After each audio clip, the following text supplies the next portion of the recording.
Thank you, Chair. So let's play a game. Let's play a lightning round game. I'm going to be the bad guy, which I'm sure half the room would agree with anyway.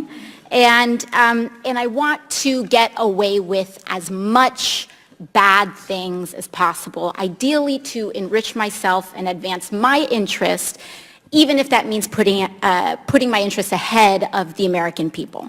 So, Mrs. Hobart Flynn. Oh, and by the way, I have enlisted all of you as my co-conspirators. So you're going to help me legally get away with all of this.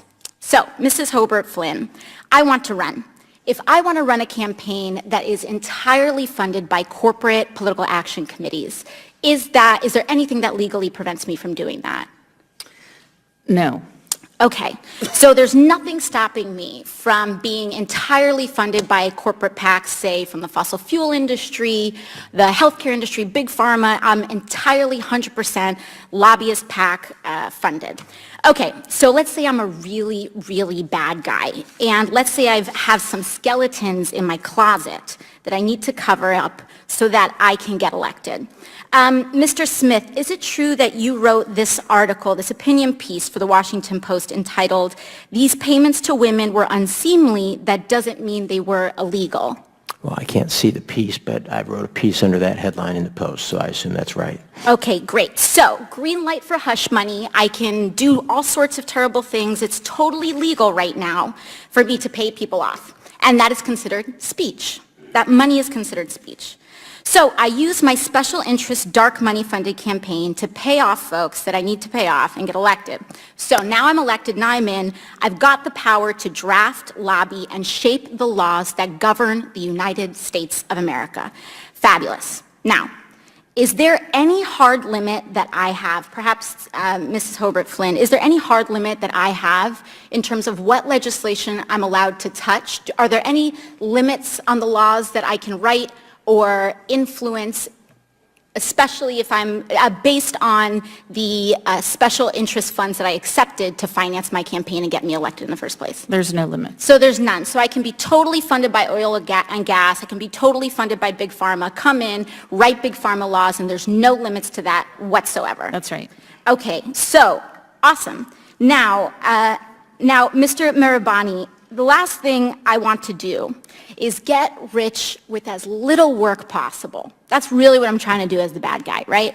So is there anything preventing me from holding stocks, say, in an oil or gas company, and then writing laws to deregulate that industry and cause, that could potentially cause the stock value to soar and accrue a lot of money in that time?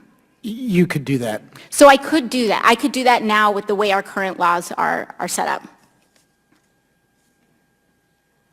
Yes? Yes. Okay, great.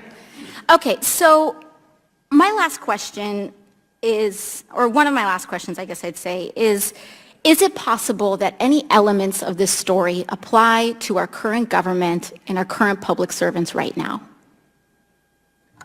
Yes. Yes. So we have a system that is fundamentally broken. We have these influences existing in this body, which means that these influences are here in this committee shaping the questions that are being asked of you all right now. Would you say that that's correct, Yes. Mr. Mirabani or Mr. Schaub? Yes. All right, so one last thing, Mr. Schaub.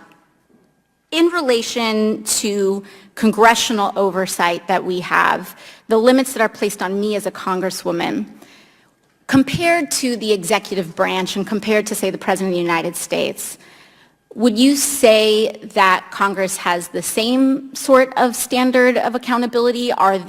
Is there more teeth in that regulation in Congress on the President, or would you say it's about even, or more so on the federal?